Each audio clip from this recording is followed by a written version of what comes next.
BRS కార్యకర్తలపై దాడులు చేస్తే చూస్తూ ఊరుకునేది లేదని, వాళ్లు ఇటుకలతో కొడితే మేము రాళ్లతోనే కొడతామని BRS working president KTR warning ఇచ్చారు.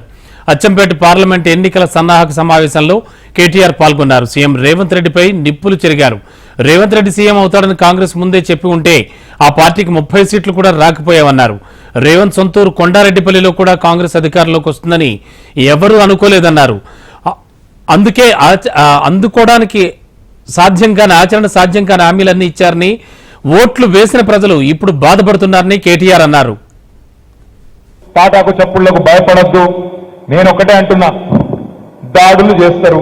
దేంతో చేస్తారు? ఎలక్షన్లలో వాళ్ళు ఇటుకలు ఇసిరేసిండ్రు. ఇటుకలేనా వాళ్ళ ఇటుకలు ఇసిరేసిండ్రు.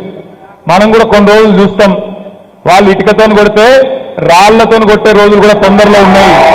భయపడాల్సిన అవసరం ఏం లేదు. ఏం చేస్తారు? ఎక్కువ గోర్లతో గీకుతారు, పనులతో ఉరుకుతారు. అంతే కదా. మనకు లేవా గోళ్ళు పనులు? మనకు లేదా 60 లక్షల బలగం? వాళ్ళు ఏదో ఇవాళ నిన్నీయాల అధికారంలోకి వచ్చి, మన దగ్గర సామెత ఉంది, మరి మీ అచ్చంపేటలు ఉందో లేదో తెలియదు కానీ, అడ్డిమారి గుడ్డిదెబ్బ అంటారు.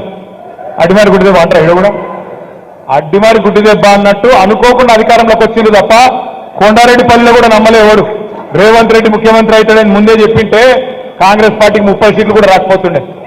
ఏదో అనుకోకుండా గాలివాటంగా పంచె గారెల బుట్టలో పడ్డట్టు వాళ్ళు కూడా ఊహించుకోలే, వాళ్ళు కూడా అనుకోలే, వాళ్ళు కూడా కలగనలే. మాకు కూడా చెప్తున్నారు సాటుకు అసెంబ్లీలో, అన్న అమ్మతోటి చెప్తున్నాం, మహబూబ్ నగర్ జిల్లాలో మేము దబ్బన గెలిస్తే 5-6 గెలుస్తాం అనుకున్నాం కానీ 12 గెలుస్తామని కలవ కూడా అనుకోలేదన్నాను వాళ్ళే చెప్తున్నారు మాకు. కాబట్టి వాళ్ళు కూడా ఊహించుకోలే, వాళ్ళు కూడా కలగనలే.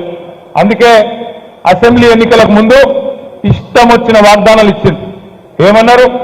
2 లక్షల ఉద్యోగాలు ఇస్తామన్నారు, 2 లక్షల రుణమాఫీ అన్నారు, అందరికీ అన్ని అన్నారు. కానీ ఇప్పుడు కుడికిల వడ్డ ఎలకలెక్క అయింది పరిస్థితి.